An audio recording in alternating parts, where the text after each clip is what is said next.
Are you worried about having something planned for your players' every single move? Are you spending countless hours trying to figure out every single path they could possibly take and they never seem to? Has it driven you insane that you wanted to kill someone with an ashtray? Well, what if we told you didn't have to do that? Today, we're discussing paths.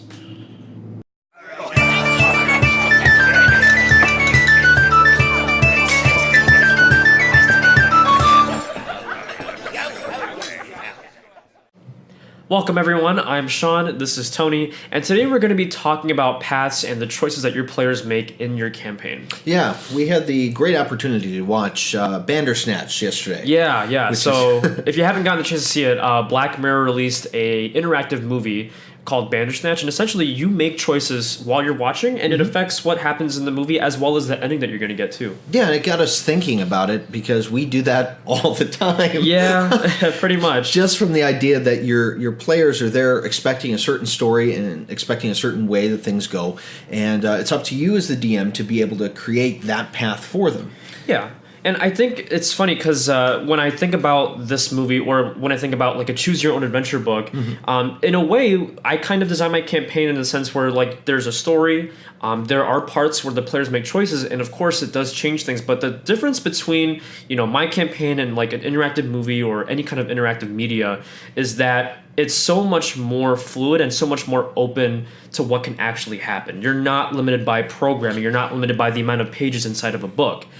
Your players and yourself get to basically write out the story as it goes. Not to mention that every single thing that your players get so caught up in some of the minute details sometimes that they diverges them off onto a completely different path. And it's kind of strange because you as a DM could sit there for hours and hours and hours, believe me, planning out like, well, if they do this, then I'm going to do that. And really, honestly, it'll drive you nuts. Yeah. It drives you crazy. Kind of like in the movie. Exactly like in the movie, which is why we were thinking about it. And, a lot of that happens because you feel that you have to have this exact thing that your players are going to do. But I can guarantee you right off the bat, I'm sure you've had it before, where you create, you create this awesome NPC or this something that you want them to interact with, and they're more interested in the shopkeep. Right, exactly. Or and they start asking you questions like, well, what kind of flowers does he like? And you go, I don't know, pansies, I don't know. And that's what this is really about: is how do you keep your players on that path without having to plan out every single structure? Yeah, I think you kind of have to find a good balance between having a bit of structure, but also being able to kind of adapt and move along and improvise with your players' choices. When I first started making my own homebrew campaign, I was very set on, okay, this has to happen this way, they have to do this, if they don't do this, and this can happen. And you start doing all these algorithms, and you start planning everything out, and by the time the first session happened, everything that I wanted to happen did not happen. I know. I was in the same boat when I started. I created this entire world. I put different races that came from different parts of the world. I put lines and everything else that go from one to the next, and it really became this thing where I at home had this binder about this big of all this content that my players will not ever play. Yeah, it's just you kind of have to be. It's like ad lib writing, I think, is the best way to do it. Yeah, exactly. You come up with a structure and idea of what you want your players to do, but then that next week, whatever they decided is what you end up writing. So it is kind of like a choose your own adventure book. Yeah, it is. Except the book is writing itself as you go along. Right. It's not exactly set. It's interesting. One of the variants in the movie is the character can go insane by trying to develop all different paths. And I think if you get into this pattern of trying to plan everything out and trying to work everything, you're going to get frustrated and you're going to get mad and you're not going to want to do this anymore. And that's the last thing that we want. Yeah. You shouldn't feel like you're constrained and you shouldn't feel like things have to happen in a certain way, because that's kind of the beauty about this game. Yeah. It's allowed to have things happen that you didn't plan for. You're allowed to make choices that weren't really on the table. And speaking of on the table, I wouldn't recommend putting any ashtrays on the table. Probably not. And we don't have any smokers in your table. No one goes crazy, But it's kind of an interesting thing. So watching the movie, I had some interesting ideas that came up with it. One of which I was kind of talking to you about last night. I thought, wouldn't it be cool if you devised a dungeon, that the way the players got through the dungeon, it would change what the end boss of that dungeon was able to do. Trademark Bandersnatch Tony, Home Brew Crew. But we are going to maybe build something like that too for people to take a look at. Yeah, we're definitely looking into that because it's kind of a cool kind of a cool mechanic. So the question is, how do you structure it? How do you create yours? Yeah, well, I mean, the way that I kind of write my campaigns, like every other week, and I write for 2 groups, so I'm kind of like limited on time and resources, to be completely honest. The way that it's set up is that I kind of have and I was explaining to you before we were recording, I have the skeleton. I write out the skeleton of my session. I kind of have an idea of how it's going to happen, what's roughly going to be in there, and how I kind of want to wrap everything up. Then my players come in and they fill in the meat and skin. You added the skin. Yeah, this I added time. the skin because you mentioned You robbed me of my joke. I know. They add the meat and skin for the session, and together we kind of create what happens. But the way that I can kind of better describe it is, I have a bit of a layout, a bit of a structure, but I don't fill in the details.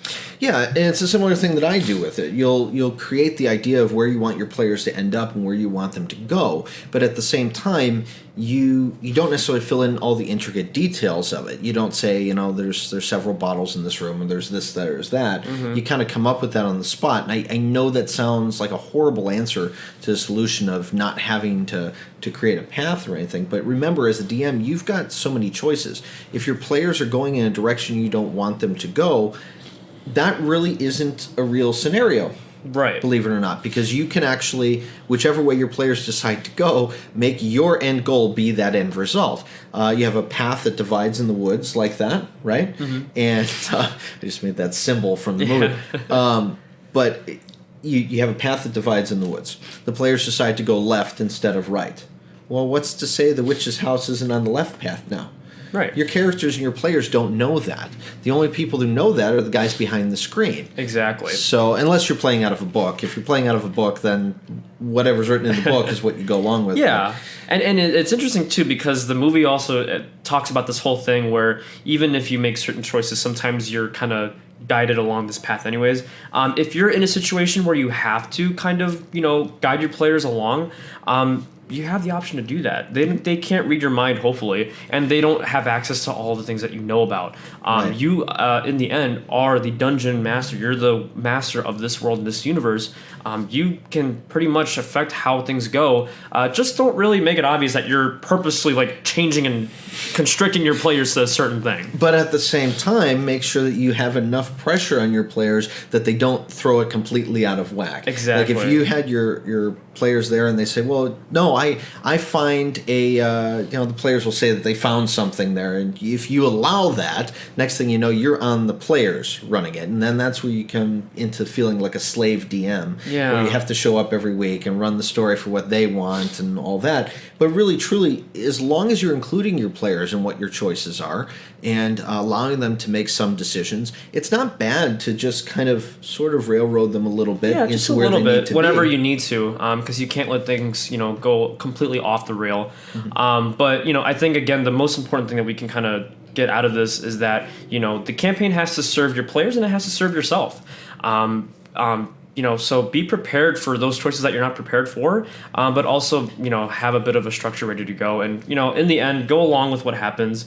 Don't freak out about if things aren't going as it is planned, and don't try to, have everything planned out. It's really not worth it. I mean, your players will see that you're kind of stressed out and nervous. They'll say things like, why don't I DM next week?